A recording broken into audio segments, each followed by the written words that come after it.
Amigos del canal Oscar TV, aquí les muestro que en este canal tenemos gran variedad de videos. Espero que se suscriban y apoyen el canal. Aquí les dejo un muy buen video. Hola amigos, espero que estén pasando un muy buen día. Les agradezco que me apoyen en la iniciativa de salvar estos videos. Entonces, para que se suscriban al canal, me regalen un like y me lo ayuden a difundir. Que tengan un buen día.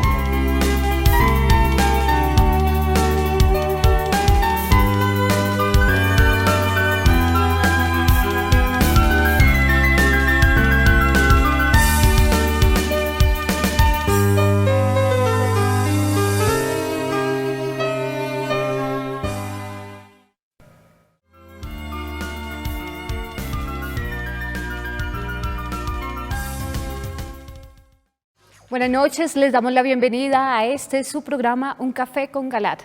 El tema que vamos a desarrollar esta noche es ¿para qué los curas si todos los hombres se salvan? Este es nuestro tema de hoy. Nos acompaña la doctora Ana Cecilia Osorio. Ella es decana de posgrados de la Universidad La Gran Colombia. También está con nosotros Moisés Rojas, quien es escritor e investigador, y el ingeniero Carlos Rodríguez. Él es escritor mariano. Ustedes, como siempre, pueden participar con sus preguntas o comentarios. El doctor José Galat, presidente de la Universidad La Gran Colombia. Bienvenidos. Qué satisfacción estar con ustedes, teleamigos y teleamigas, de nuevo con ustedes. Pues sí, miremos el título de este programa. Si todos los hombres se salvan, ¿para qué los curas? Apliquemos la lógica, saquemos las consecuencias correctas. Eso es una invitación a todos nuestros teleamigos. Repito, si todos se salvan, ¿será que son necesarios los curas? ¿Será que es necesaria la iglesia? Apliquemos la lógica. Bueno, ahora vamos a hacerlo en el video que viene a continuación.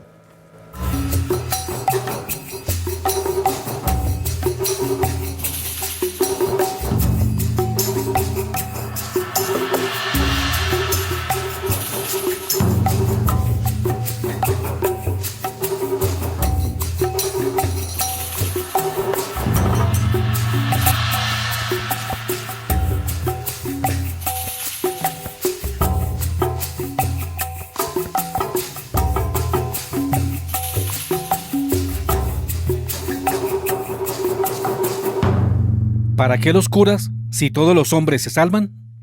Parte 1. Bajo el título Excomulgados no pueden excomulgar a nadie, citamos en el programa anterior las voces de apoyo y de solidaridad de algunas personas ante la injusta decisión de la Conferencia Episcopal Colombiana en contra del canal Teleamiga Internacional y del director de este programa, José Galat. Nos referimos en especial a las muy autorizadas opiniones del teólogo y periodista mexicano Alberto Villasana Monge, e igualmente a las de los autores de la página de reflexión española Como Vara de Almendro. Y citamos también a algunos de los miles y miles de comentarios de teleamigos que nos han manifestado su respaldo en medio de esta injusta persecución de algunos prelados de la Iglesia colombiana. Recordemos cómo, con justa razón, nos lo dice nuestro amigo Villasana, que los excomulgados no pueden excomulgar a nadie. Quienes están fuera de la Iglesia Católica son Bergoglio y toda la jerarquía modernista que está traicionando la fe. Pues efectivamente, sería un gran absurdo que el médico fumador regañe al paciente que no fuma, o que el supercontaminado califique de impuros a otros. Es decir, que quienes son realmente herejes condenen supuestas herejías, o quienes ya salieron primero de la iglesia por sostener insensateces contra la fe, señalen de cismáticos a otros que se mantienen fieles a Cristo y a lo que la iglesia ha enseñado en todas partes y todos los tiempos. También es un absurdo que algunos jerarcas apóstatas señalen y juzguen de su propia apostasía a los que hemos permanecido siempre en la fe íntegra y la defendemos. Decíamos también que continuar en esa dolorosa omisión de culpas y endosárselas a quienes son inocentes no es un procedimiento leal, ni con Dios ni con el prójimo. Y con esta práctica incurren algunos jerarcas eclesiales en una monstruosa duplicidad, de la cual tendrán que dar cuentas a Dios. Despejemos pues la incoherencia y no nos sumerjamos en falsas premisas de aceptar que unos excomulgados excomulguen a otros, sobre todo cuando los otros no solo son inocentes de sus supuestas culpas contra la fe y la unidad de la Iglesia, sino que sostienen esa fe y luchan para que se mantenga la unidad eclesial desde el fundamento de la verdad. ¿Y por qué están excomulgados los que supuestamente nos excomulgan a nosotros? Sencillo, porque quien acepta la herejía, en hereje se convierte. Porque el católico que alienta y promueve la herejía y no la rechaza, apostata de su fe. Y así sea jerarca y muy alto, deja de ser miembro de la Iglesia por su propia elección. Máxime si es un alto pastor, y está llamado a combatir la herejía y a defender la Iglesia de ella, venga de quien venga. Además, recordemos que quienes precisamente han negado verdades de fe, automáticamente han quedado fuera de la Iglesia. Y para estos efectos, el flamante arzobispo de Villavicencio, Monseñor Óscar Urbina Ortega, quien niega la existencia del demonio, incurrió en herejía y por tanto en la excomunión late sententia, que la Iglesia tiene prevista en el canon 194 del Código Canónico que rige a la comunidad eclesial. No olvide el señor arzobispo Urbina que existen 2 testimonios de sacerdotes rectos de su propia Iglesia acerca de esta negación de la verdad de fe, por la cual usted se pavonea. Algo similar ocurrió con ese otro también flamante arzobispo de Medellín, Monseñor Ricardo Tobón Restrepo, quien al prohibir los sacramentales, o sea las armas que el cristiano tiene para defenderse del peor enemigo de Cristo y de la Iglesia, Satanás, por deducción lógica estaría negando también la existencia o el poder del demonio, y por tanto niega otra verdad de fe e incurre en excomunión. Ambos prelados que buscan acusar a otros de apóstatas y cismáticos son quienes han incurrido en el delito de apostasía y de cisma, porque desde el momento en que ambos son herejes, además por negar la existencia del demonio o poner en duda sus horribles poderes, con esto han quedado fuera de la Iglesia, es decir, que además de su delito de herejía o por causa de este, han cometido también el delito de apostasía, quedando fuera de la Iglesia. Entonces, mis queridos teleamigos, ¿cómo es eso de que 2 prelados que por sus delitos eclesiásticos quedaron fuera de la Iglesia y que incurrieron en apostasía pretenden decir que Galat es apóstata? No pueden acusarlo de su propio pecado. Verdadero católico es quien se mantiene fiel a las enseñanzas de la Iglesia Católica, no quien las abandona, aunque tenga altos cargos de poder jerárquico en ella. Pero tampoco pueden decir que José Galat es apóstata por el hecho de no acatar a Francisco como papa y afirmar que el verdadero pontífice de la Iglesia sigue siendo Benedicto XVI. Porque en el supuesto inverosímil de que la renuncia de Benedicto XVI no hubiese sido arrancada por la fuerza de amenazas contra su vida, como lo hemos demostrado aquí con pruebas irrebatibles, aún así quedan sobre la mesa la oscura manera en que el cardenal Bergoglio fue elegido Papa Francisco y las numerosas aberraciones contra la fe de la Iglesia que Francisco viene pronunciando desde que llegó al pontificado. Reiteramos algunos ejemplos que por su gravedad debemos memorizar y nunca olvidar. Que nadie puede ser condenado para siempre, porque esa no es la lógica del Evangelio, y por tanto todo el mundo se salva. Que si la educación de un chico se la dan los católicos, los protestantes, los ortodoxos o los judíos, a mí no me interesa. A mí lo que me interesa es que lo eduquen y le quiten el hambre. Que el proselitismo es una solemne tontería, no tiene buen sentido, es una injusticia, un cáncer y un pecado. Que Dios no puede ser Dios sin el hombre. Que no existe un Dios católico. Que se puede encontrar a Dios en cualquier religión del amplio abanico existente. Que Jesús no multiplicó los panes y los peces, sino que enseñó a sus discípulos a compartir y estos simplemente no se acabaron. Que lo que el mundo necesita hoy en día es una conversión ecológica. Que las almas de los pecadores no arrepentidos se aniquilan al morir, pero no sufren el infierno. Que Martín Lutero, el gran heresiarca, quien dinamitó la unidad de la Iglesia e inició la Reforma Protestante, es un verdadero testigo del Evangelio y es digno de alabanza, y que la Iglesia Católica debe celebrar los 500 años de su pecado mayor al lado de los luteranos. Que no se puede juzgar el homosexualismo ni pedir la conversión de los gays y las lesbianas. Que no se le pueden pedir gracias baratas a la hoy llamada Santita María. Que la Santa Misa es una simple memoria y no la actualización del sacrificio de Cristo en la cruz y de la última cena. Que los adúlteros no arrepentidos, según el criterio local, pueden recibir tranquilamente la Sagrada Comunión, puesto que solamente viven en estado irregular y no en pecado mortal. Y un enorme etcétera. De forma oficial, Francisco aprueba comunión a adúlteros. Como una respuesta no pedida para quienes niegan que Francisco haya aprobado dar la comunión a personas en estado de adulterio, es decir, en estado de pecado mortal, registramos que se acaba de publicar oficialmente en la página del Vaticano la aprobación que da el Papa Bergoglio para que los obispos y sacerdotes en sus diócesis otorguen la comunión de forma sacrílega a adúlteros en ejercicio. Este comunicado del pontífice argentino es el resultado de cartas cruzadas con los obispos de Buenos Aires y el Papa Francisco, con las cuales Bergoglio oficializa el sacrilegio de dar la comunión a adúlteros no arrepentidos, esto por vía de discernimiento, a cargo de los sacerdotes de las respectivas diócesis.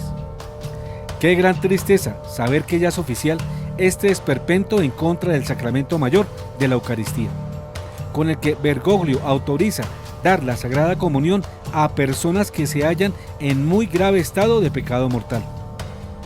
Ahora se comprende por qué Francisco nunca quiso responder a la dubia que sobre Amor y Leticia y su capítulo 8, 4 eminentes cardenales le presentaron.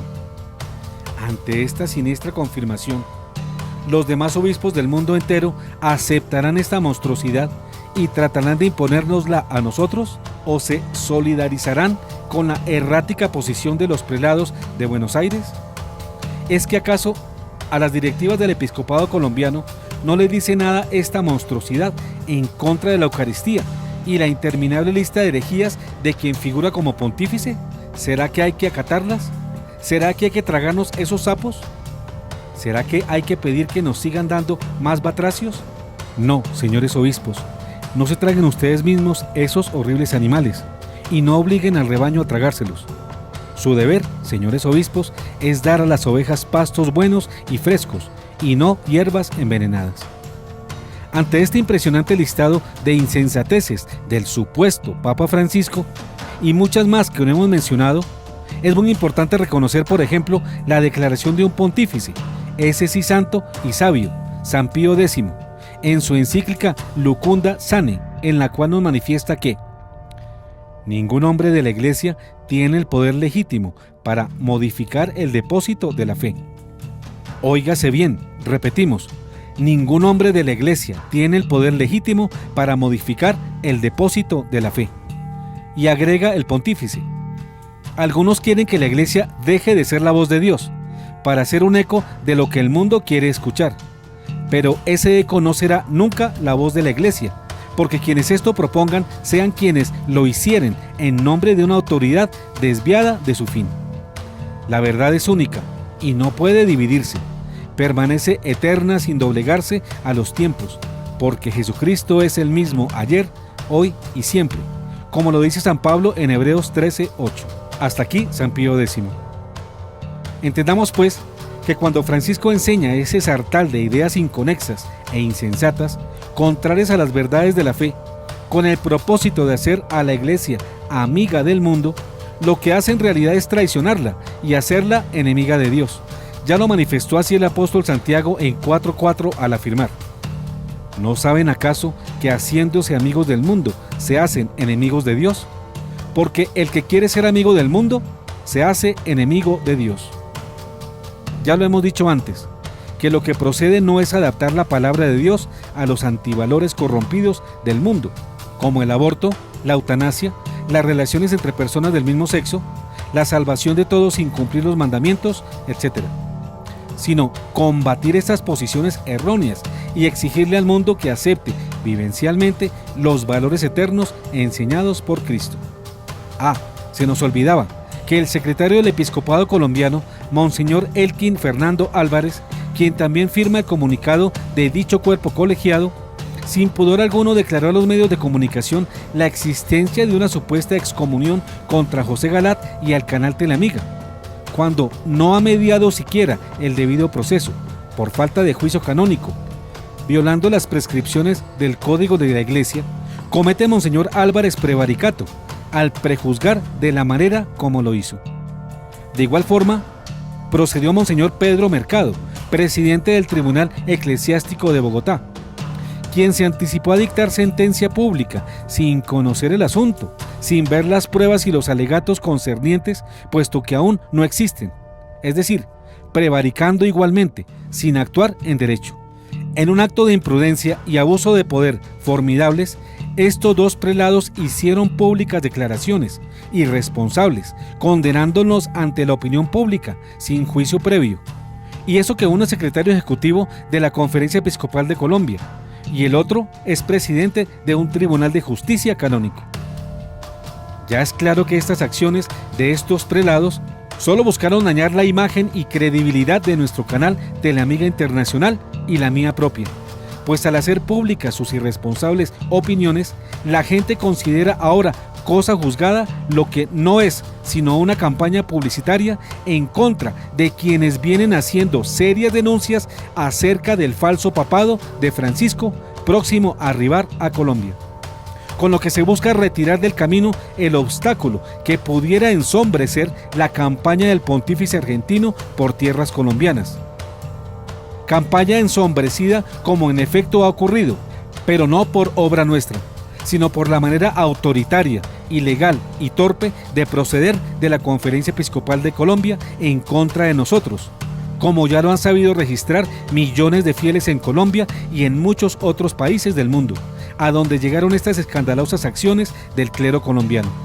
Así, los prelados quienes acusan a José Galat y a Teleamiga Internacional de confundir a los fieles son precisamente los que han confundido a la gente, disparando excomuniones sin ton ni son, excomuniones que aterran a la masa y declaraciones que son recibidas por ella como si fuera cosa ya juzgada. No puede haber unidad sin la verdad, y la verdad se expresa en los diversos artículos de la fe en nuestra iglesia. Como en estas verdades está también el aglutinante de la unidad. Por eso con sus herejías, los teólogos, jerarcas y sacerdotes que las sostienen se han salido de la iglesia. Muchos de ellos, y algunos sin saberlo, hace mucho tiempo que están fuera de la barca eclesial, precisamente por sostenerse en las herejías o por alentar pasiva o activamente a quienes las proclaman y por no combatirlas, como hoy nos hemos visto los laicos precisados a hacerlo. Por ejemplo, ¿cuántos clérigos abandonaron la iglesia desde el momento que negaron la existencia del diablo y del infierno? Estas, aunque verdades siniestras, no dejan de ser reales. También, ¿cuántos están por fuera por haber desconocido los privilegios de la bienaventurada Virgen María Santísima? ¿O por haber negado la realidad del pecado, ya sea en general o simplemente el original? ¿O muchas otras verdades concernientes a Jesucristo? También por convertirse traidoramente en pastores asalariados, al asumir el ministerio obispal y presbiteral como una carrera profesional, donde lo que importa es subir en la escala de poder y sostener a cualquier precio los privilegios que ese poder otorga. Porque recordemos, abandonar el encargo y negar una sola verdad de fe es ponerse fuera de la iglesia. Y si es ministro, ya sea sacerdote u obispo y hasta papa, deja de serlo, conforme a los cánones del derecho que rigen la Iglesia de Cristo. Recordemos que el canon 194, no derogado, establece que queda de propio derecho removido del oficio eclesiástico, primero, quien ha perdido el estado clerical; segundo, quien se ha apartado públicamente de la fe católica o de la comunión de la Iglesia; tercero, el clérigo que intenta contraer matrimonio, aunque sea solo civil. Y no perdamos de vista que, en efecto, aunque uno cumpla toda la ley, si peca contra un solo precepto, quebranta toda la ley. Santiago 2:10. Muchos son pues los excomulgados y al mismo tiempo son muchos los que lo ignoran y creen falsamente que no perdieron su calidad de sacerdotes u obispos. En todo caso, estos excomulgados por herejía o por desidia mal pueden excomulgar a otros, y aún más ilógico que lo intenten hacer por supuestas herejías que no han cometido estos otros, sino todo lo contrario, por ser defensores de las verdades en que debemos creer los cristianos. Nuestros acusadores se suicidaron, pero lo peor es que no saben que lo hicieron. Pobrecitos, eso les pasa por ignorantes, aunque sean jerarcas eclesiales, sus propios errores los denuncian y los desacreditan. No es procedente entonces que los que incoherentemente llevan la pancarta, la fragancia maloliente y el perturbador micrófono de los apóstatas pretendan señalar y juzgar de apostasía a los enemigos de ella. Sea momento de aclarar que hemos venido usando el calificativo de Papa para referirnos a Francisco, simplemente porque hoy hay 2 papas y 2 iglesias, la falsa iglesia y la verdadera iglesia. La falsa encabezada por el Papa Francisco y la verdadera en cabeza del Papa Benedicto XVI, el legítimo Papa de la Iglesia Católica. Así que no se alarmen nuestros telamigos más por llamar Papa a Jorge Bergoglio, ni se dejen confundir por ello.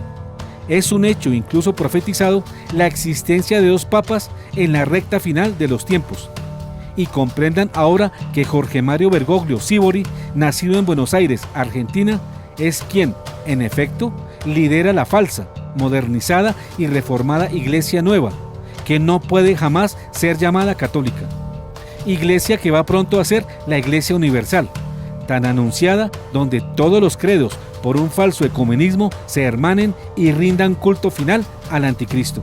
Esto es una realidad que avanza ante la mirada ciega e incrédula de la mayoría de los católicos del mundo, que creen que todo anda bien con la Iglesia, pero en verdad se hallan estos cómodamente sentados en una montaña de dinamita que indefectiblemente va a estallar. Retomando entonces la lista de despropósitos del Papa Francisco contra la fe de la Iglesia y haciendo énfasis en algunos puntos, es importante que evaluemos algunas deducciones lógicas a partir de ciertas suposiciones modernistas. ¿Para qué los curas si nadie se condena? ¿Qué dice que nadie se condena?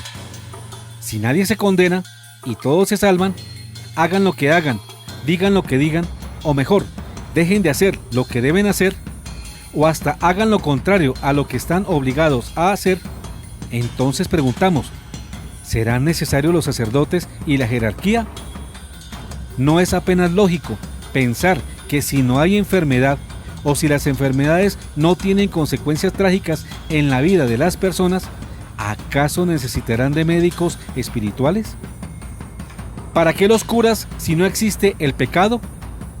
¿Qué dice que no existe el pecado? Asimismo, si no existiera el pecado, como lo sostienen muchos otros modernistas actualmente, ¿qué necesidad entonces tendríamos de que nos perdonen los curas de lo que es inexistente? ¿No es verdad que sobrarían los sacerdotes, obispos y también el Papa? Entonces Jesús resulta un ignorante o un iluso, porque les dijo a los apóstoles y a sus sucesores, los pecados serán perdonados a los que ustedes se los perdonen, y serán retenidos a los que ustedes se los retengan. Juan 20:23. De no existir el pecado, como algunos modernistas afirman, incluido Francisco en algunas de sus enseñanzas, pierde sentido el sacramento de la confesión, y por tanto el poder de perdonar pecados conferido por Cristo a los sacerdotes. Entonces, la consecuencia de siempre, los curas no serían necesarios. ¿Para qué los curas si no hay infierno? ¿Qué dice que no hay infierno? Es cierto que la Biblia no emplea la palabra infierno, de lo cual algunos despistados dan pie para negar esta realidad atroz.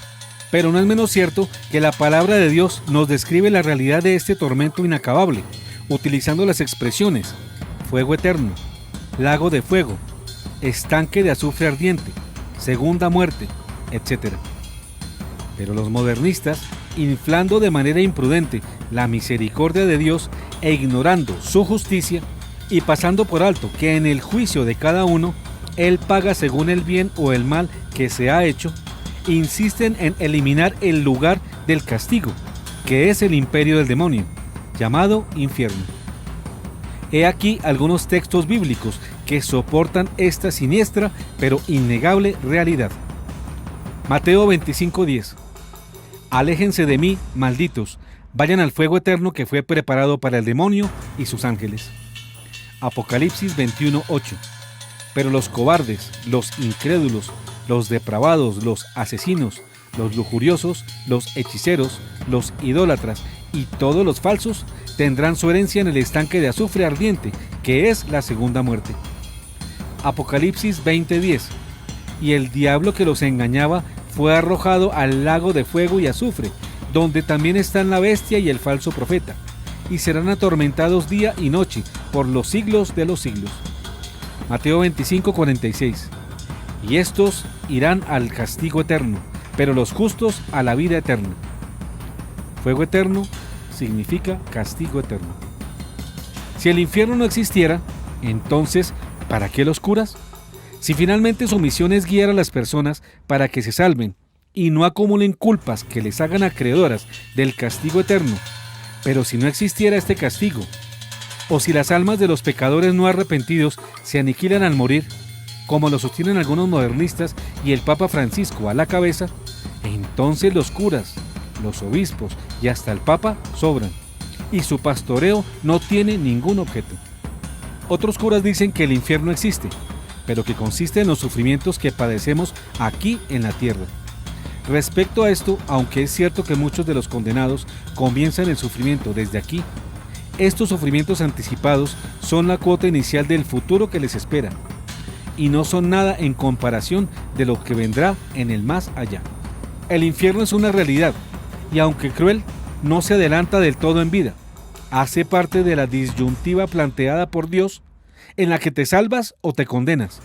E indudablemente hay un sitio para los salvos que es el cielo, y otro para los réprobos que es el infierno. Los que se salvan, y Dios, como buen Padre, quiere que todos se salven, es porque aceptaron la voluntad divina y la cumplieron. Recibieron con humildad y confianza su ayuda para salvarse. Pero los que se condenan es porque rechazaron su voluntad y decidieron por sí mismos su mala suerte eterna, es decir, se autocondenaron. Recordemos que entre los que no se salvan se encuentran los que San Pablo incluye en su lista con estas palabras: ignoran que los justos no heredarán el reino de Dios. No se hagan ilusiones, ni los inmorales, ni los idólatras, ni los adúlteros, ni los afeminados, ni los homosexuales, ni los ladrones, ni los avaros, ni los bebedores, ni los difamadores, ni los explotadores heredarán el reino de los cielos. 1 Corintios 6, 9 a 10. Y San Juan, en el libro del Apocalipsis, capítulo 22, verso 15, completa este listado diciendo: afuera quedarán los perros y los hechiceros, los lujuriosos, los asesinos, los idólatras y todos aquellos que aman y practican la falsedad.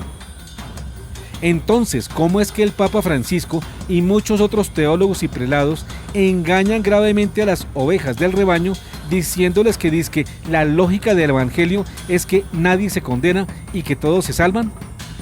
Pero retengamos la consecuencia ineludible de esta falsa afirmación, y que si nadie se condena y todos se salvan, sobrarían los ministros de la Iglesia, del Papa para abajo y hasta el último sacristán.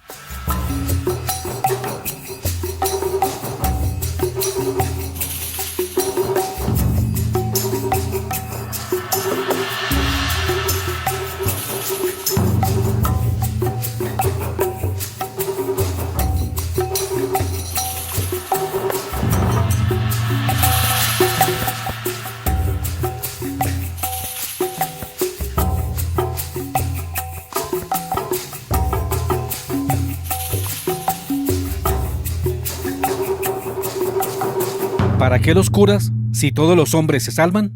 Fin, parte 1.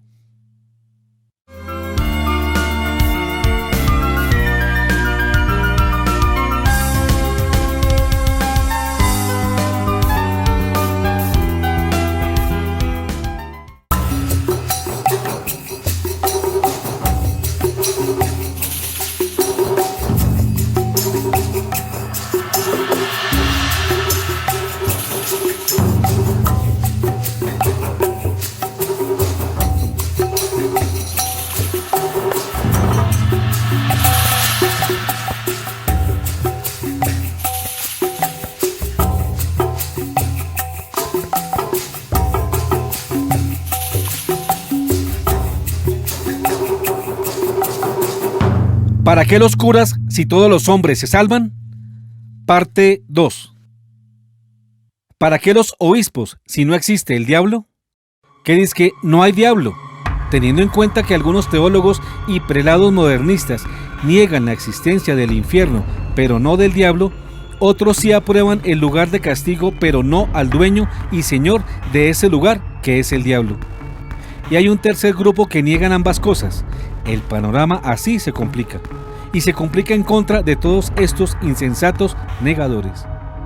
Gústenos o no, el diablo, él es también una realidad espiritual siniestra y atroz. Espiritual porque no es como lo imaginan muchos, con corporeidad descrita con cachos y patas de cabra. Precisamente, ya se ha dicho que es un espíritu, y como espíritu no tiene cuerpo, pero sí una formidable realidad, que puede manifestarse en el cuerpo que quiera. Ese ser espantoso llamado diablo, Satanás o espíritu inmundo, es una realidad maléfica e innegable en la Biblia, pero ante todo en la vida de las comunidades y de las personas. Por siglos y motivado por la mentira y la envidia, ha pretendido Satanás frustrar el maravilloso destino eterno de los fieles a Dios, induciéndoles en el fondo su propio pecado de soberbia satánica que cuando Dios sometió a los ángeles a una misteriosa prueba, el diablo quiso ser Dios por encima de Dios, o Dios contra Dios, y eso le costó la felicidad eterna y el aferramiento a su inquina contra su Creador y Señor. Desde entonces, el diablo, sabiendo que el hombre no puede tanto como él, lo seduce en la capacidad que humanamente tiene, y por eso le propone ser Dios, no contra Dios, sino sin Dios. Este último fue el pecado de Adán y Eva, y en cierto modo es monótona y repetitivamente el trasfondo de todos los pecados de los humanos, en los cuales la raíz común es la soberbia, ser dioses sin Dios, dioses por cuenta propia, sin contar con el que siempre lo ha sido, lo es y lo será. El diablo, junto con las malas incitaciones de la carne nuestra y el mundo, que son los malos ejemplos que a diario recibimos de los demás, son los enemigos nuestros. Los teólogos modernistas pretenden ahora omitir de la lista de nuestros enemigos al peor de ellos. Recordemos que este grave error es el que sostienen prelados como los arzobispos de Villavicencio y de Medellín, pero también algunos otros prelados colombianos, de quienes existen pruebas, y que igualmente han despachado por inexistente al demonio. Negar al diablo es en cierto modo negar la misma Biblia, porque por lo menos en más de 400 ocasiones se le menciona en las Sagradas Escrituras, bajo el nombre de diablo, demonio, Satanás, espíritu inmundo, Belcebú, Lucifer, adversario, serpiente, dragón, etc. Y por lo menos en el Nuevo Testamento vemos a Jesús y a los apóstoles enfrentados a él en numerosas y significativas ocasiones. Pero los herejes pretenden quitarle carácter de personal espiritual concreta y real, y decir que no existe, o que es una simple proyección del lado malo de uno mismo, que el diablo no tenga existencia personal, y que en cambio sea una mala manifestación de uno mismo. Ya lo había sostenido la cábala judía, que es una de las grandes herejías del judaísmo antiguo. Ahora muchos modernistas sostienen estas trasnochadas y viejas herejías protojudías, que le quitan la realidad personal y existencial al peor enemigo de Cristo y de nuestra espiritualidad. Con base en este grave error, muchos obispos cometen la insensatez de prohibir a los exorcistas de sus diócesis, o asignarlos a las parroquias más lejanas y desconocidas, confundiendo todas las posesiones demoníacas con menos desajustes psiquiátricos, como si la palabra de Dios no distinguiera las unas de las otras. Por ejemplo, Mateo 4:24, a la letra dice: su fama se extendió por toda la Siria, y le llevaban a todos los enfermos, afligidos por diversas enfermedades y sufrimientos, endemoniados, lunáticos y paralíticos, y él los curaba. En este mensaje reposa la diferencia esencial entre el endemoniado y el lunático. Con esta palabra última se expresa entonces lo que hoy llamamos el psicopático o simplemente el perturbado mental. No sigan por tanto confundiendo nuestros venerables obispos a los endemoniados con los enfermos mentales. Son dos especies distintas que la misma Biblia distingue al emplear el vocablo de lunático.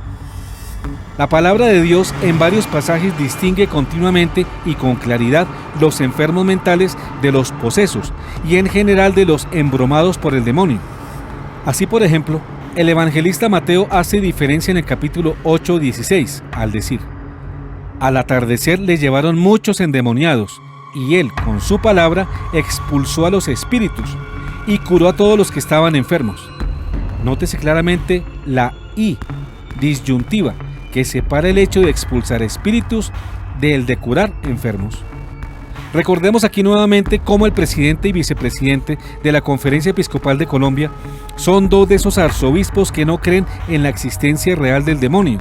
Refresquemos la memoria de cómo Monseñor Óscar Urbina, presidente de la Conferencia Episcopal y arzobispo de Villavicencio, tierra célebre en Colombia, precisamente por la acción de la brujería, el satanismo, el chamanismo y el espiritismo, no solo no apoya la importante y necesaria labor de los sacerdotes exorcistas, sino que los persigue y los destierra, nombrando los párrocos en los poblados más alejados, solitarios y pobres, como castigo a su labor pastoral en bien de las almas atormentadas por Satanás.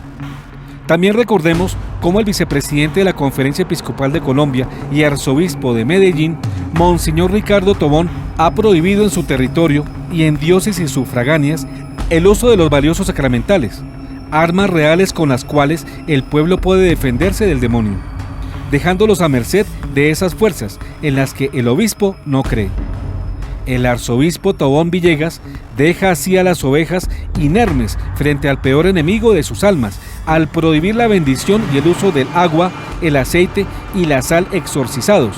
Así el demonio debe estar de plácemes con el arzobispo Tobón Villegas, porque les ha quitado a sus feligreses las armas con que lo tenían a raya, y con el presidente de la Conferencia Episcopal de Colombia, quien no cree en su existencia y por ello no lo enfrenta ni le sabe combatir.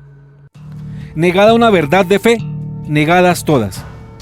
Hay que tener en cuenta que la existencia y la peligrosidad del demonio es un dogma de fe, como lo dijeron los concilios de Braga desde el año 561, Letrán del año 800, Trento del 1511 y Vaticano II en el numeral 5 de la Constitución Lumen Gentium. El diablo y su terrible peligrosidad son reconocidas por San Pedro en 1 de Pedro 5:8 con estas palabras: sean sobrios y estén siempre alerta, porque su enemigo, el demonio, ronda como un león rugiente buscando a quien devorar. Si esto se desconociera, como lo hizo otro prelado colombiano, quien en forma burlona nos arguyó diciendo: el león rugiente solo devora a los pendejos que se le acercan. Recuerden, amigos de otros países, que el término pendejo equivale a estúpido o tonto. Sencillamente se estaría despreciando la advertencia de San Pedro. Entonces, ¿cómo podrían vencer a los espíritus del mal, a aquellos que no creen en la existencia del diablo, que es cabalmente el espíritu maligno? Sin el auxilio divino no se puede vencer al adversario. Pero ¿cómo va a pedir ese auxilio el que comienza por desconocer la existencia y la peligrosidad de ese siniestro ser contra el que debe combatir? ¿Cómo defenderá el lobo al rebaño aquel pastor que no cree en su maldad y existencia? Si el demonio no existiera, primero, no habría infierno, porque este es el imperio del espíritu maligno. Tampoco habría pecado, o por lo menos mortal, ni este tendría consecuencias en el destino eterno de los hombres. Cristo en vano nos habría redimido de algo inexistente, y Jesús resultaría un comediante que simularía haber expulsado espíritus inmundos, y al mismo tiempo habría mandado a sus apóstoles en vano a hacer acciones teatrales como la que él hizo. Entonces, si el enemigo principal de Dios, es decir, el diablo, no existiera, o si éste fuera inofensivo y no peligroso como un león rugiente, de este modo sobrarían también la Iglesia y sus ministros, a quienes Cristo instituyó como un ejército para amparar a los hombres de la acción de su principal enemigo, Satanás. Todo esto nos suministra la lógica. El que deja de cumplir un solo mandamiento se hace culpable de la violación de todos, pues como dice el apóstol Santiago 2:10, en efecto, aunque uno cumpla toda la ley, si peca contra un solo precepto, quebranta toda la ley. Así, el que niega una sola verdad de fe, se hace también culpable de negarlas todas. Si, como enseña Bergoglio, la lógica del Evangelio fuera que nadie se condena y que todo el mundo se salva, o que los jóvenes pueden ser educados en cualquier religión con tal de que les llenen la barriga, o que no hay que hacer proselitismo porque es una solemne tontería, o que Dios no puede ser Dios sin el hombre, etcétera, etcétera, por una sola de estas verdades de fe, negadas por Bergoglio, este se hace culpable de la negación de todas las verdades en que el cristiano debe creer. Negada una, negadas todas. Por eso el Papa Francisco y los modernistas que piensan como él, no solamente pueden ser considerados herejes, sino también apóstatas, es decir, como quienes han lanzado por la borda todas las verdades de la fe cristiana. Respuesta ante declaraciones del arzobispo de Barranquilla. Acabamos de enterarnos de que el arzobispo metropolitano de Barranquilla, Monseñor Jairo Jaramillo Monsalve, en declaraciones concedidas a Radio María Barranquilla de la capital del Atlántico, refiriéndose a mí, comenzó por criticarme dizque por ser lefebrista, cuando no soy lefebrista, y de otro lado desaprueba abiertamente toda visión sedevacantista, es decir, la interpretación que afirma que desde el Papa Juan XXIII hasta ahora la sede de Pedro está vacante. Visión propia de tradicionalistas fundamentalistas que perdieron así el norte de su fe. Incluso hoy, señor arzobispo, no considero que la sede de Pedro esté vacante, ya que la ocupa Benedicto XVI. Conocer, amar y defender la misa tradicional, señor arzobispo Jairo Jaramillo Monsalve, no me hace ni a mí ni a nadie errático. Veo que con su desatinada crítica, en la que usa de manera despótica el término lefebrismo, pretende con ello ofender y descalificar. Mucho se nota entonces, respetado prelado, el gran desconocimiento que existe por su parte del valor de la tradición y de la Santa Misa Tridentina celebrada en latín, codificada por el Papa Pío V, que ahora presentamos en Telemiga, alegres de cumplirle al Señor. Misa protegida por sus santidades el Papa San Juan Pablo II y el Papa Benedicto XVI, en documentos eclesiales que la aprueban y promueven de forma puntual, haciendo parte del magisterio auténtico de la Iglesia. Invito al señor arzobispo Jairo Jaramillo Monsalve y a todos sus colegas de la Conferencia Episcopal de Colombia a que se abran a la acción del Espíritu Santo y celebren ustedes mismos y sus sacerdotes la misa ad orientem, como las que se celebran en Telemiga Internacional, y como lo ha dispuesto recientemente el prefecto de la Congregación para el Culto Divino y la Disciplina de los Sacramentos, el fiel y recto cardenal Robert Sará, de quien dijo luego el Papa Benedicto XVI que la liturgia en sus manos estaba bien custodiada. Si usted observa bien nuestro actuar, señor arzobispo Jairo Jaramillo Monsalve, en Telemiga Internacional venimos obedeciendo las disposiciones de la máxima autoridad de la Iglesia sobre el tema del culto y los sacramentos, el cardenal Sará, quien ha instado a todos los cardenales, obispos y sacerdotes del mundo a que celebren ad orientem. Le formulo una pregunta y se la traslado por su conducto a todos sus colegas. Señores arzobispos y obispos de Colombia, ustedes han obedecido a su prefecto y superior, el cardenal Robert Sará, celebrando las misas ad orientem, y han promovido entre sus sacerdotes estas santas misas. Nosotros sí queremos obedecerle y venimos haciéndolo, pero vemos con tristeza que ustedes no solo no lo hacen, sino que siguen permitiendo todo tipo de abusos litúrgicos en sus respectivas diócesis y pretenden así tener autoridad moral sobre el pueblo para descalificar, perseguir y criticar a quienes no obran de igual modo a su manera equivocada de pastorear. Por el contrario, yo siempre he manifestado que pertenezco a la Iglesia Católica, Apostólica y Romana, que nací en ella, vivo en ella y quiero morir en ella. Los que niegan las verdades de la fe, como el Papa Francisco, son quienes, con sus herejías y por razón de ellas, también cometen el delito de cisma. Es decir, que el que niega una verdad de la fe, por ejemplo, la divinidad de Jesucristo, la Inmaculada Concepción de María o la existencia del pecado, del demonio y del infierno, con estas mismas negaciones está saliéndose de la Iglesia y por tanto incurre igualmente en la ruptura de la unidad de la institución, en la separación de ella y en el cisma. Pero cismáticos no solo son el Papa Francisco, con la larga y constante negación de las verdades de la fe, sino también los prelados que defienden sus insensateces y que están de acuerdo con ellas, como parece hacerlo sin ningún discernimiento Monseñor Jairo Jaramillo Monsalve, el arzobispo de Barranquilla. No, señor arzobispo Jaramillo Monsalve, corrija la dirección de los tiros de su mala escopeta, dispárele al Papa hereje, y no a los que defendemos la fe y nos enfrentamos a las insensateces de Bergoglio.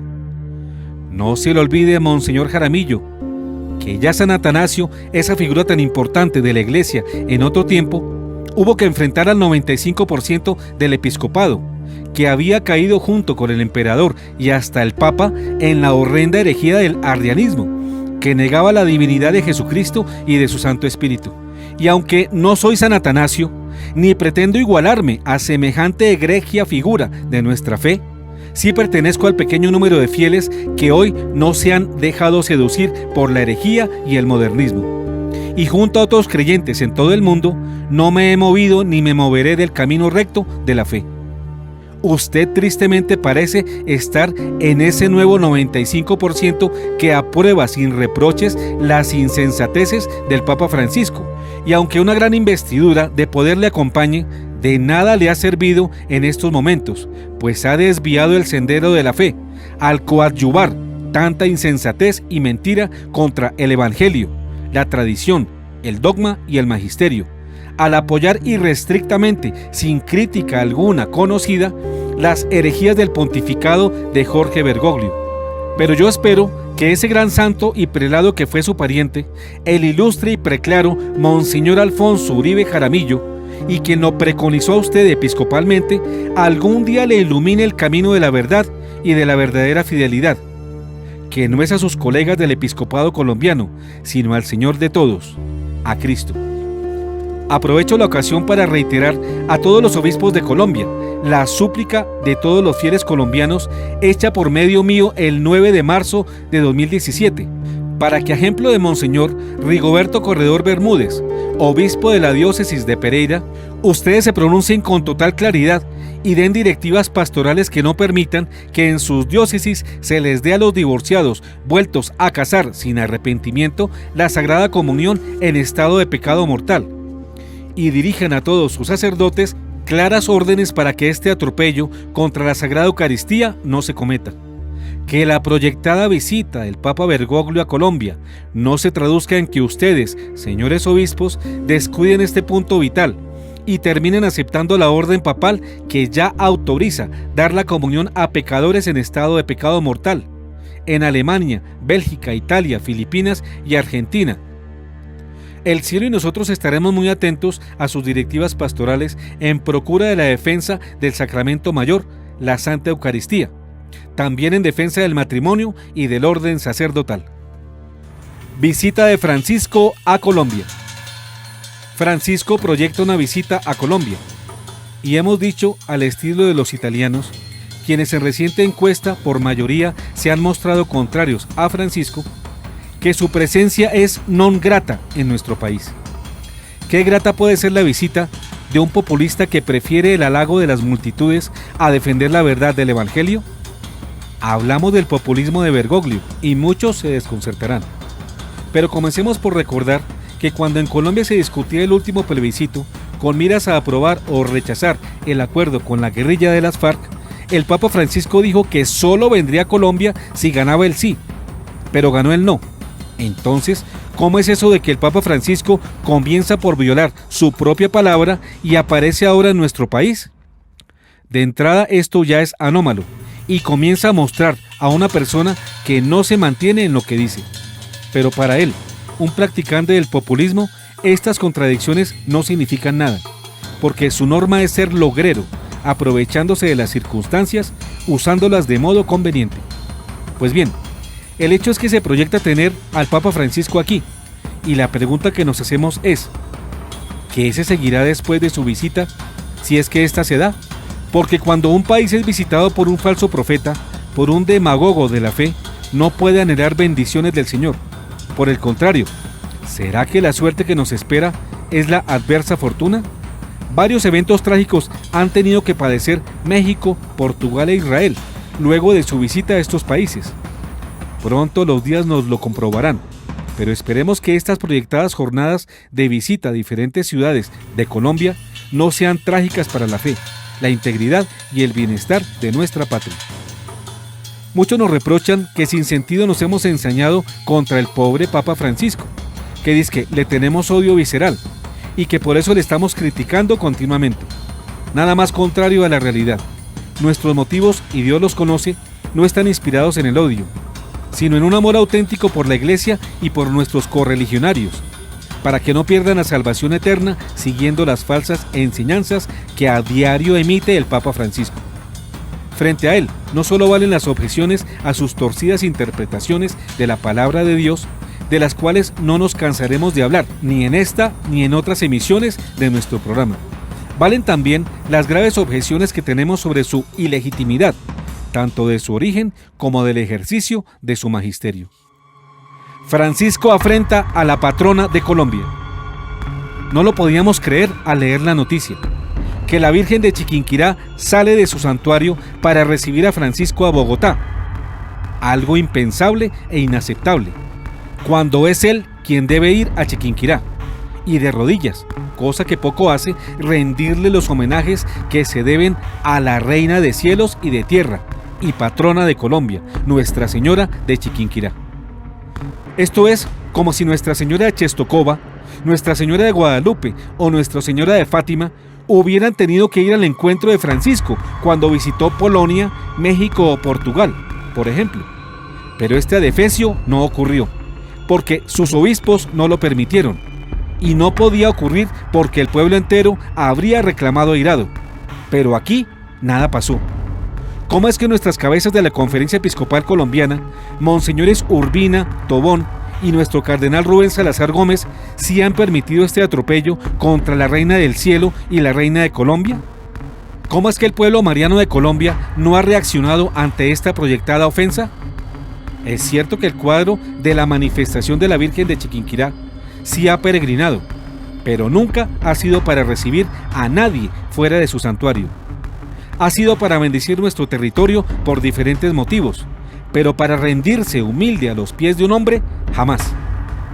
Desde aquí sentamos nuestra voz de protesta ante la jerarquía colombiana, los organizadores de la proyectada visita de Francisco a Colombia, en especial a su cabeza, Monseñor Fabio Suescún, y a los religiosos dominicos custodios de la imagen, quienes en pleno han permitido este insulto para María Santísima y para la fe de sus fieles y devotos hijos.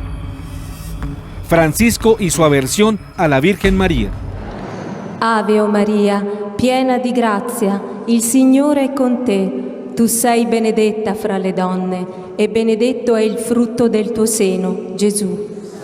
Pero la animadversión de Francisco a la Santísima Virgen María ya es conocida.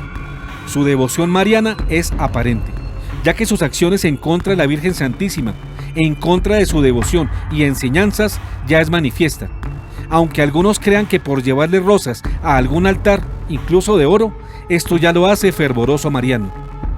Sobre el rosario y el Vía Crucis, dice el Papa Francisco que son las cosas que siempre carga consigo, y que con ellas, a pesar de que el Vía Crucis es la historia del fracaso de Dios, él con ellas se las arregla como puede. Les voy a contar una confidencia. I'm going to tell you something private.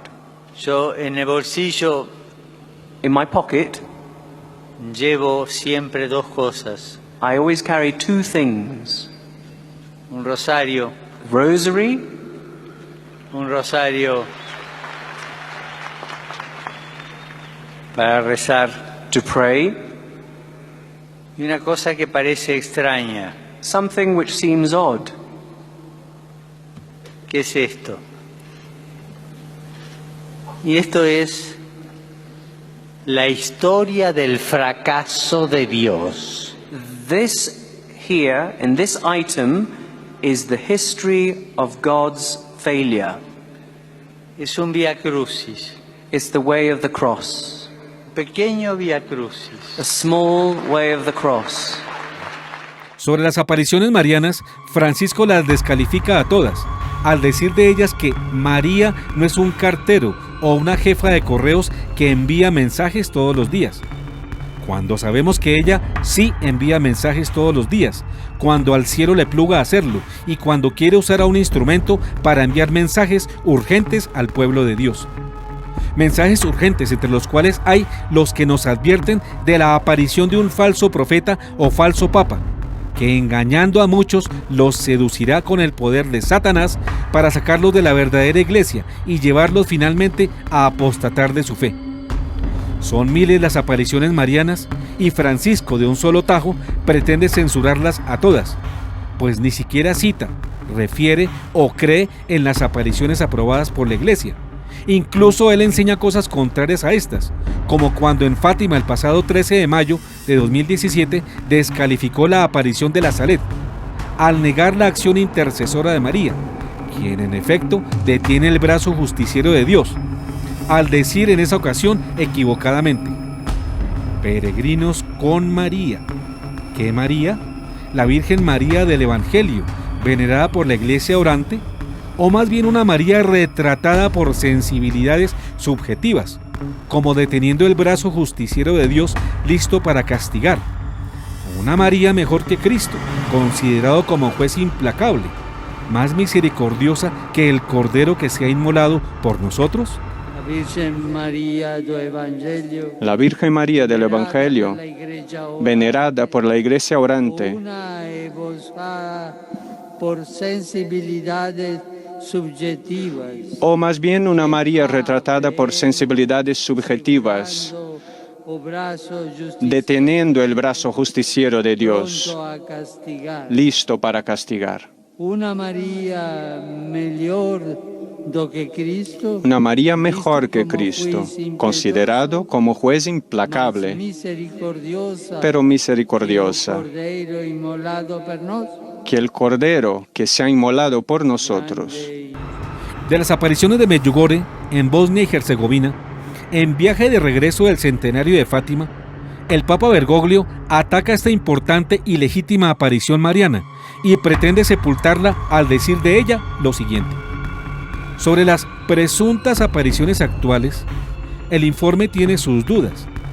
Yo personalmente soy más malo. Yo prefiero a la Virgen Madre, nuestra Madre, y no a la Virgen Jefa de la oficina telegráfica, que todos los días envía un mensaje a tal hora. Esta no es la Madre de Jesús. Estas presuntas apariciones no tienen tanto valor, y esto lo digo como opinión personal, pero está claro, señaló. Le apparizioni, le presunte apparizioni attuali,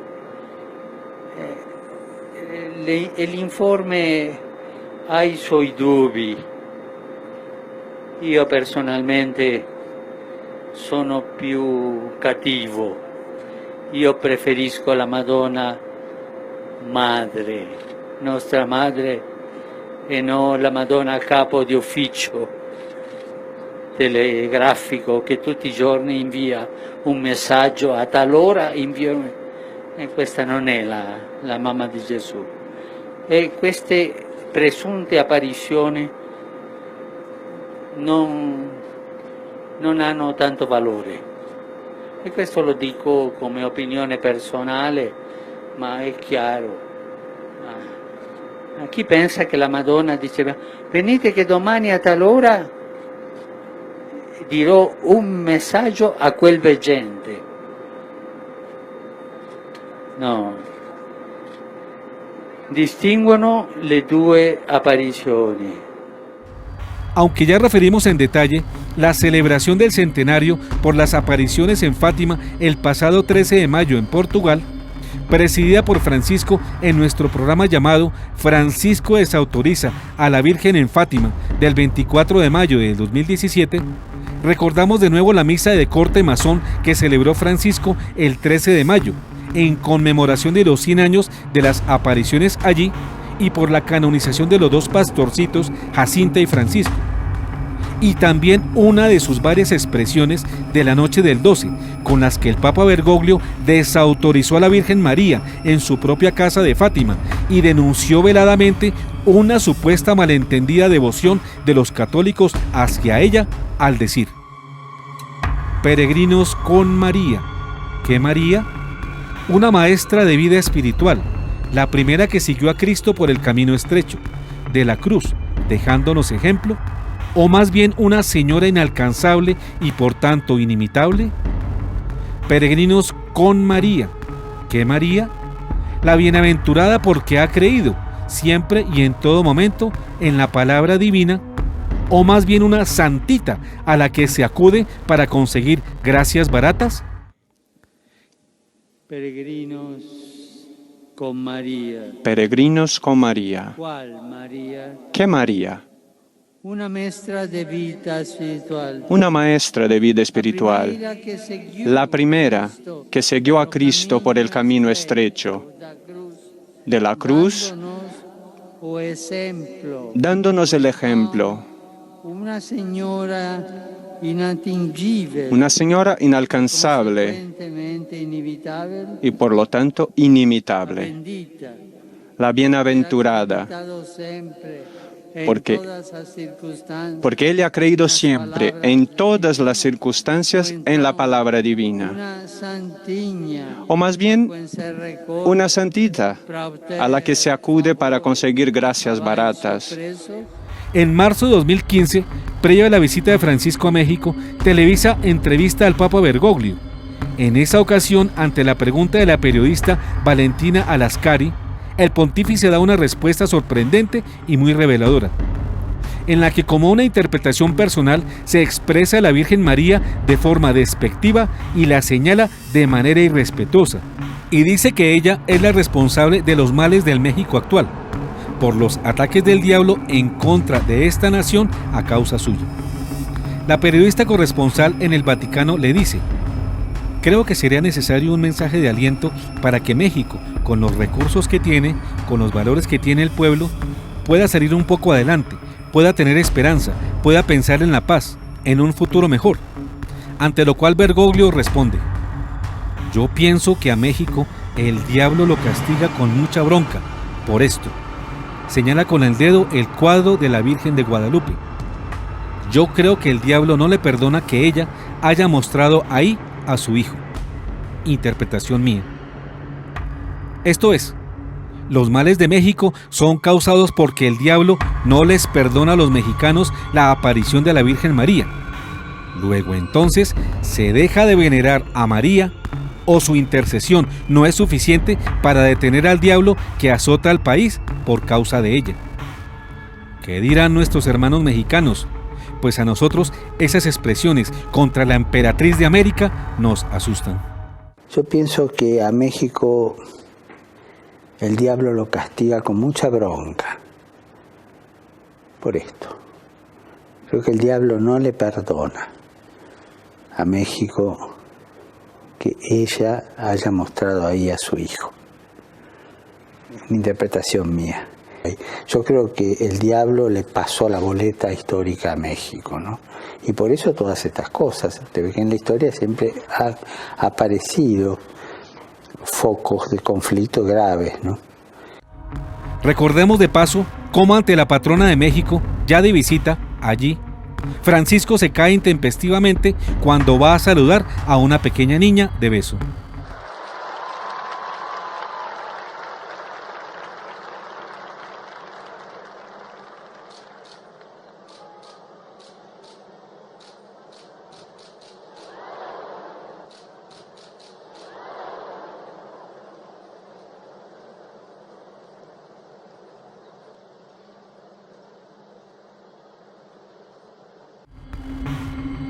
Al igual que se cayó en Polonia en el santuario de Jasna Góra, luego de visitar la Virgen de Częstochowa, patrona de Polonia, en la celebración de la misa solemne.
Varios canales y comentarios en las redes dicen que estas caídas tienen relación con un comportamiento antimariano.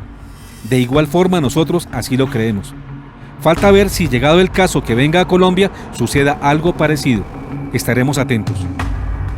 El 20 de diciembre de 2013, en Santa Marta, poniendo en su boca palabras que ella jamás dijo, Francisco sitúa a la Virgen María a los pies de la cruz y dice de ella: el Evangelio no nos dice nada, si ella dijo o no una palabra. Era silenciosa, pero dentro de su corazón, ¿cuántas cosas decía el Señor? Tú aquel día, esto es lo que hemos leído, me has dicho que será grande. Tú me has dicho que le habrías dado el trono de David, su padre, que habría reinado por siempre, y ahora lo veo allí. La Virgen era humana, y quizás tenía ganas de decir mentiras, he sido engañada. Con todo esto, es más que manifiesto el rechazo de Francisco a la Virgen María, a su presencia y enseñanzas, ninguna de las cuales atiende, así se muestre muy devoto de ella. Su acto y gesto en Colombia y en tantos otros lugares, aunque esté maquillado con la petición de tener la imagen suya impresa en el avión que lo traerá a Colombia, no oculta la afrenta que representa que sea ella quien tenga que ir a recibirlo a Bogotá. Entonces, mis queridos teleamigos, frente a todo este panorama, saquemos la conclusión lógica de este programa. Si aceptamos las falsas enseñanzas de Francisco, se hacen innecesarios los curas, los obispos, los cardenales y hasta el Papa. Es decir, Francisco y su pontificado se autoeliminaría, pero también con toda su estructura de personas consagradas. Esto equivaldría a suprimir toda la jerarquía y finalmente hasta la iglesia laical. Seamos consecuentes.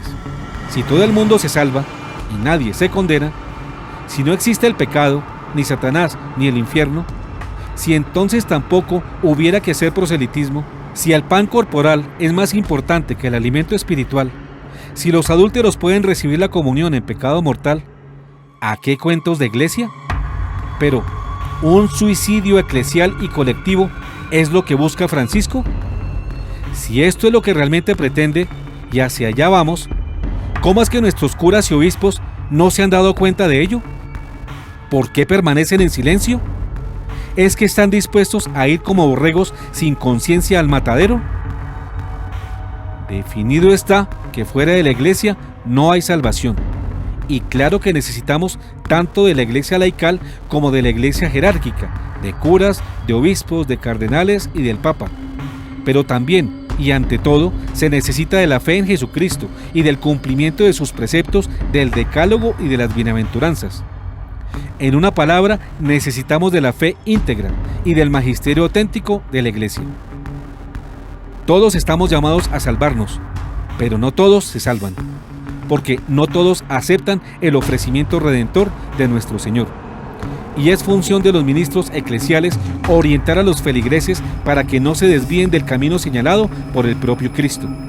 Los ministros, claro, son necesarios, pero aún necesarísimos e imprescindibles, pero a condición de que permanezcan fieles a la integridad de la doctrina de la fe, sin concesiones, sin mutilaciones, sin adaptaciones ni tergiversaciones, precisamente para que no caigan en las prácticas de Bergoglio, que pareciera desear sacar del escenario al ser más importante de la iglesia, que se llama Jesucristo Dios, para reemplazarlo por su enemigo, el anticristo. A Dios, Trinidad Santísima, sea la gloria por los siglos de los siglos. Amén.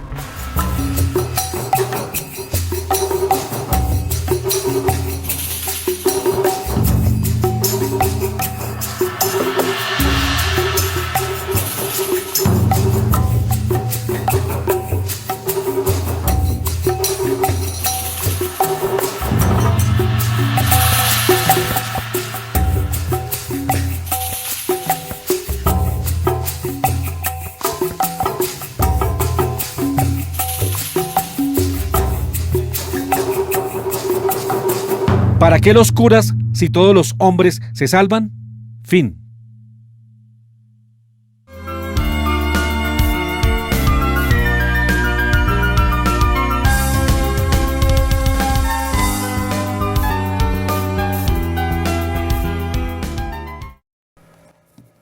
Muy bien, y continuamos con nuestro tema de hoy. ¿Para qué los curas si todos los hombres se salvan? Seguimos recibiendo sus comentarios al WhatsApp número 320-859-8733, que los analizaremos durante la semana, doctor. Primero, Pues vamos a leer. pues, léenos uno de los recibidos. Sí, bueno, pues como siempre, doctor, muchos mensajes de apoyo, de felicitaciones. Y bueno, han llegado bastantes importantes. Les voy a leer este. Dice, buenas noches, les habla Jorge desde Sabaneta. Los saludo deseándoles bendiciones a todo el equipo. Gracias a ustedes he aprendido mucho. En Medellín hay varios sacerdotes, por mencionar solo dos. Juan Jaime Escobar, un reconocido conferencista y sacerdote, Jorge Mario Naranjo, otro sacerdote, quienes salen mucho en un canal de televisión regional. Estos han negado la existencia del infierno, del cielo y del demonio. He visto sus conferencias y hablan muy bonito, pero dicen cosas a veces extrañas de las que mucha gente no se percata. Sería bueno que los buscaran en YouTube para que se dieran cuenta. Buenas noches. Tenemos más. Hay otro que dice, pruebas, pruebas, pruebas. Eso es lo que vale. Ya no tragamos entero porque lo dijo el padre X o el obispo X, el cardenal X. Y el derecho a rebatir lo tienen todos los que deseen.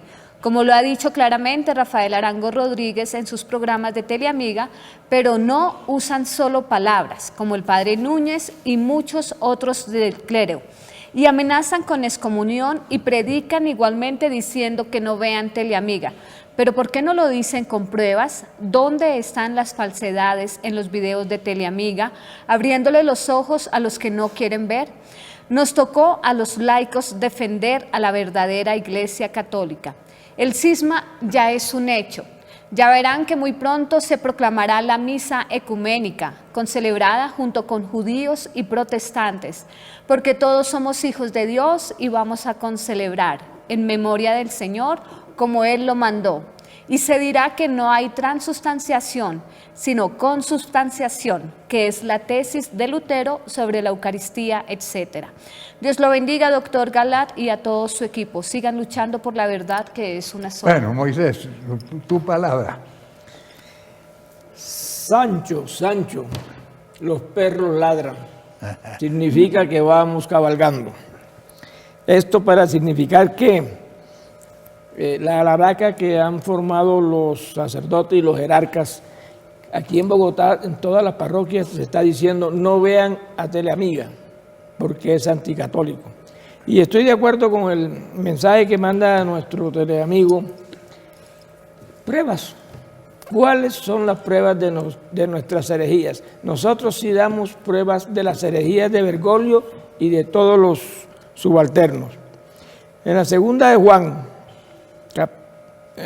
9 al 11 dice, todo el que se excede y no permanece en la doctrina de Cristo no posee a Dios. El que permanece en la doctrina, ese sí posee al Padre y al Hijo. Si alguno va a ustedes y no les lleva esta doctrina, no lo reciban en casa ni lo saluden, pues el que lo saluda se hace solidario con sus malas obras. Esto para invitar a los feligreses que cuando un sacerdote hable visceralmente, no asistan a esas Eucaristías, porque la están perdiendo. Sobre todo si cambian las fórmulas, si cambian la liturgia.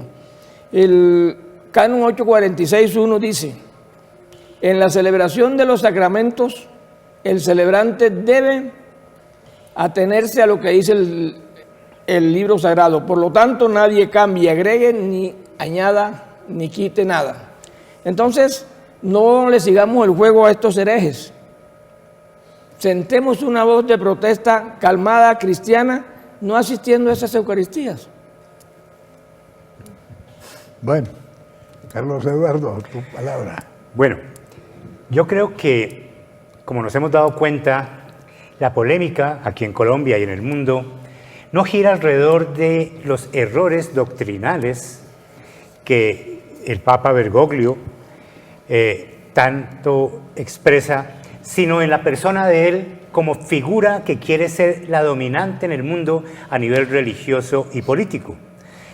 A mí me impresionó cuando fui a comprar Minutos de Amor, que tanto guiamos para la misa diaria, que cuando me lo vendieron me mostraron inmediatamente la imagen y me dijeron, esto es para que lo enmarque. Y a cada persona que le vendían los Minutos de Amor le decían, y esto es para que lo enmarque. Yo inmediatamente vi y traté de buscar un Cristo, algo religioso, y no está Cristo ahí. Es una figura, un ser humano que se ha llevado y se quiere llevar por el mundo y tristemente ahora dentro de la iglesia a una papolatría. ¿Cómo ha logrado él llegar a ese estatus que tiene de ser el líder religioso y político, o más político que religioso, el más notorio en el mundo? Bueno, yo por lo menos me imagino, de tantas que hay tres que vale la pena resaltar. Primero, porque él predica un evangelio social horizontal, no vertical, que gira todo alrededor del hombre, un antropocentrismo en el que el hombre es el que es Dios y Dios no es el hombre. La segunda, porque es un maestro, como todos los modernistas, de decir verdades a medias. Él dice muchas cosas hermosas, muy bien, un marco precioso para meter, como cualquier pócima que tiene que tener mucho dulce, para poder meter el veneno de la herejía. Y la tercera, porque se une a los grandes poderes. Porque todos los medios de comunicación, antes ateos, antes totalmente secularizados, antes enemigos y que atacaban a la iglesia, con Benedicto XVI, por ejemplo, ahora adoran también al Papa, al igual que muchos dentro de la Iglesia Católica, porque les dice lo que quiere decir. Lo que quieren oír. Lo que quieren oír. El primer caso, decíamos, de los tres, que él habla es un evangelio social. Sí, él solamente se dedica a manifestar la importancia de darle de comer a los pobres, de la justicia social, como un socialismo como cualquier otro sistema político. Pero se olvida de la parte horizontal, se olvida de que la razón de ser de la iglesia es salvar almas, no tanto alimentar a los hombres, no tanto darles de comer y salud, higiene, educación. Eso le corresponde a los gobiernos y es la consecuencia de la conversión. Lo que tristemente él se dedica a enfatizar. Ahora, no es que no diga lo demás, pero lo dice tan en segundo término que queda completamente fuera de foco y la gente oye lo que quiere escuchar nada más. Eso lleva a que se adore al hombre, ya no se adora a Dios. ¿Cuál es el primer mandamiento? Amar a Dios por encima de todas las cosas. Y un segundo mandamiento en segundo nivel, no igual, subordinado, amar al prójimo como a sí mismo. Él en este evangelio social nos enfatiza en el amor a Dios y con la gracia de los sacramentos poder amar al hombre. Es la única forma de vencer la concupiscencia del pecado original. Por lo tanto, ese primer antropocentrismo, el hombre, Dios, hoy antes se habla mucho de Dios, pero el mismo Dios que habla el mundo, que es el hombre, ya no el Dios trino, porque no se habla más de él. La segunda punto que decíamos que las verdades a medias.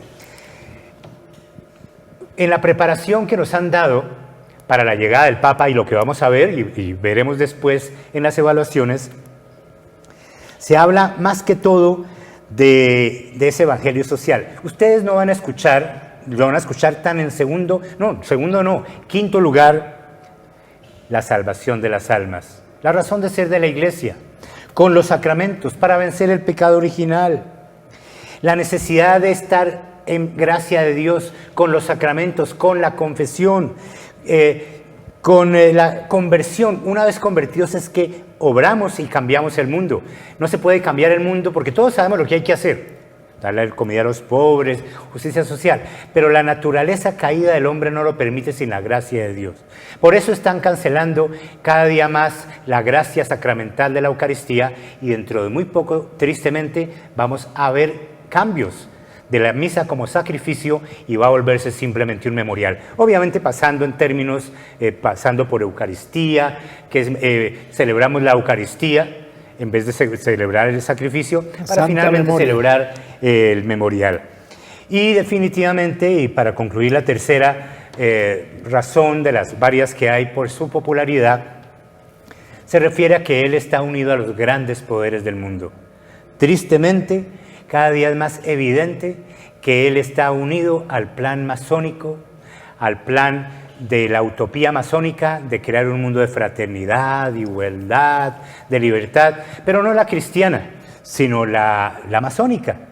Y está trabajando unido con todos los poderes del mundo, de las Naciones Unidas, para esa utopía socialista en la que se hace un mundo de espaldas a Dios con esfuerzos netamente humanos, olvidando la trascendencia y dedicando solamente a la parte material. No es que lo niegue, pero lo que no se dice se olvida finalmente.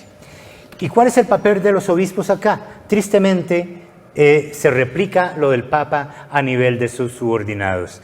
Ellos tampoco niegan lo principal. La mayoría de los obispos yo creo que son personas honestas. No hay muchos masones en los obispos, pero la mayoría ya están contaminados por ideas masónicas, y en el caso da lo mismo ser masón o no ser masón, porque el no serlo implica, dado la contaminación que tienen con el modernismo, con el progresismo, en cuanto a que son masones en la práctica, se han olvidado de la trascendencia y se han dedicado a la inmanencia, a lo temporal, tristemente, a ese evangelio social. Y al igual con el Papa, se unen a todo el mundo, a integrar a todas las religiones, a todos los pecadores sin necesidad de que se conviertan y todo. Y no hay ningún enemigo, ya todos somos amigos, con excepción de los tradicionalistas. Porque los tradicionalistas son son fanáticos ignorantes, fanáticos que son retrógrados, fósiles, retrógrados, y somos los únicos enemigos porque somos los aguafiestas, tristemente. Veremos dentro de poco, cuando nos cambien la Eucaristía, que al fin va a ser una campanada. Y cuando nos cambien la Eucaristía, lo más sagrado que tenemos, finalmente, como he dicho varias veces, el Papa, nuestro Papa Benedicto XVI, ya no va a aguantar más y va a haber el cisma. Va a reaccionar y nos va a dirigir durante un tiempo, y ya con el aviso, con el milagro, ese pequeño porcentaje de personas, yo creo que en este momento las personas tradicionales no pasamos más de un 2, 3%, 5%. Estamos muy similar en el tiempo de los arrianos, donde la gran mayoría de la jerarquía estaba equivocada, tristemente. Pero sabemos por la revelación privada que con el tiempo, después del milagro, después de la advertencia del apostolado de los últimos tiempos, una vez que nos cambien todo esto, llegaremos a ser la iglesia remanente, una tercera parte de la población. Sabemos eso, y sabemos que las puertas del infierno no prevalecerán contra ella, que estamos en una Semana Santa, pero la Semana Santa culmina en un día de gloria, cuando la iglesia vuelva a tomar durante el milenio el papel que le corresponde tener. Un mensaje de esperanza, como de costumbre. El Inmaculado Corazón triunfará. Excelente, doctor Carlos Eduardo Rodríguez. Tienes la palabra, Ana Cecilia Osorio. Bueno, es muy triste, y siempre lo sigo diciendo cuando hablamos de este tema que tiene mucha tela para cortar, diría el doctor Galat. Se habla de la venida del Papa y se habla de la unión que va a hacer con la paz y el resultado de la paz, y hay todo un montaje político para la venida, y yo lo entiendo desde que viene la presentación de un personaje de un Estado Vaticano, y un Estado tiene un líder, y el líder del Estado Vaticano es el Papa. Pero no nos podemos quedar con ese líder, sino para los católicos, ¿qué hay detrás de esa venida? Yo recuerdo que cuando vino Juan Pablo II, la gente tenía mucho gozo y tenía mucho deseo de que visitara Colombia, pero para ello hubo unas jornadas de preparación en oración. Yo recuerdo que las iglesias, los sacerdotes convocaban a la gente: oremos para que recibamos bendición, para que la venida del Papa sea un acto histórico desde la parte religiosa y espiritual primero para la persona, para las familias y para Colombia. Y me traslado al momento actual. ¿Cómo nos han preparado? Casi que en algunas partes están dando una catequesis de comportamiento. de actitud, pero no de preparación en oración. ¿Qué es lo que vamos a recibir? Yo no he oído decir cuántas cosas maravillosas el Señor va a derramar con la venida de este Papa, porque es que tampoco el Papa lo predica, no lo testimonia, no da esos mensajes, sino unos mensajes más de socialismo, más de necesidad del pueblo, pero necesidades primarias, necesidades secundarias y necesidades económicas, pero yo no he oído un discurso donde nos digan esas necesidades espirituales a las que nos vamos a ver, a las que tenemos que darle respuesta y para las cuales nos tenemos que ir preparando para la vida eterna. Es triste, porque ¿dónde están los mandamientos? Amar a Dios sobre todas las cosas, y yo he sentido que la venida del Papa es amar al Papa sobre todas las cosas y amarlo sobre cualquier situación que se presente. Y al hombre. Y claro, amar al Papa es amar al hombre, pero donde nos han insistido amar a Dios sobre todas las cosas, sobre todo lo que haya, inclinar rodilla, inclinar la cabeza ante su presencia.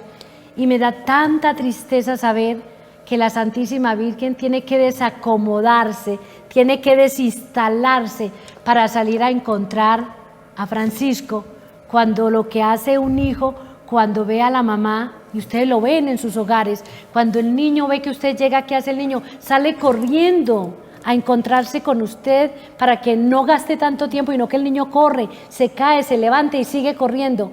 Aquí no, aquí está sentadito esperando que la Virgen salga corriendo, que se tropiece, que se levante, pero que vaya al encuentro de Él, porque Él es el Rey. Oremos, oremos muchísimo porque se han cambiado los papeles, se han cambiado las jerarquías y eso es duro para el corazón del hombre.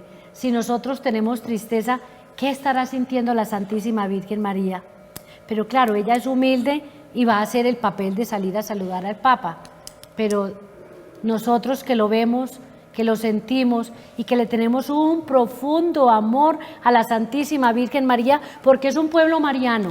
Colombia es netamente mariano y estamos haciéndole una ofensa a la Santísima Virgen María. Lamentablemente, la confusión y la equivocación en la que están los sacerdotes.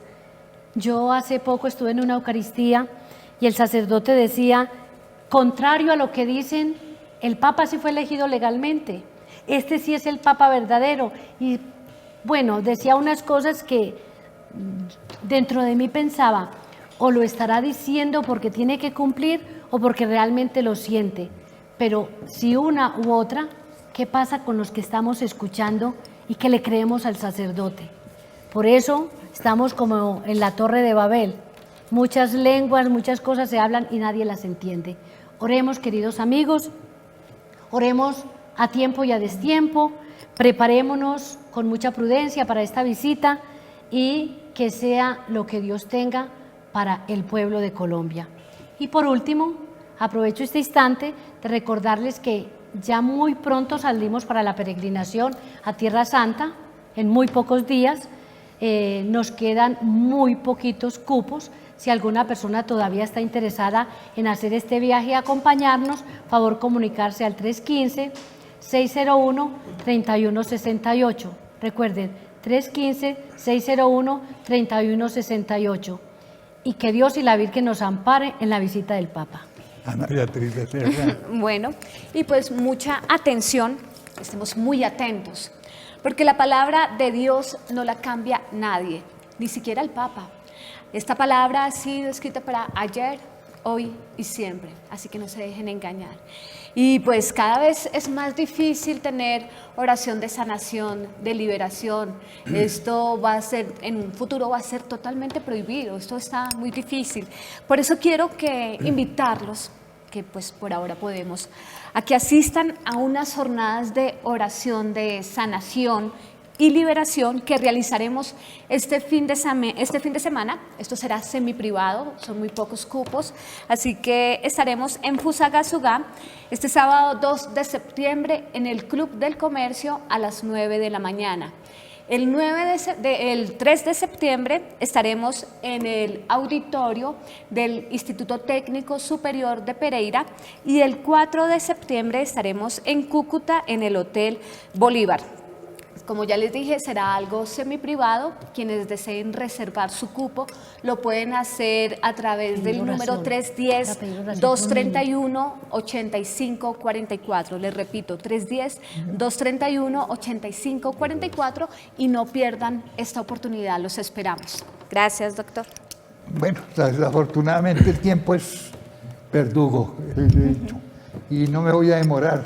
Les quiero decir, ustedes razonaron, sacaron las consecuencias, pues las sacaron magnífico, los felicito y hasta la próxima.